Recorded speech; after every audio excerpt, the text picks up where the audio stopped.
Tapos gihatagan ko usa ka hotdog.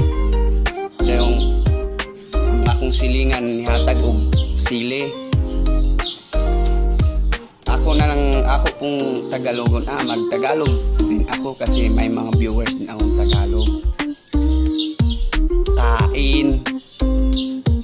Nagpunta ang boss ko, binigyan ako ng isang hotdog. Tapos yung kapitbahay ko nagbigay ng kalahating sili.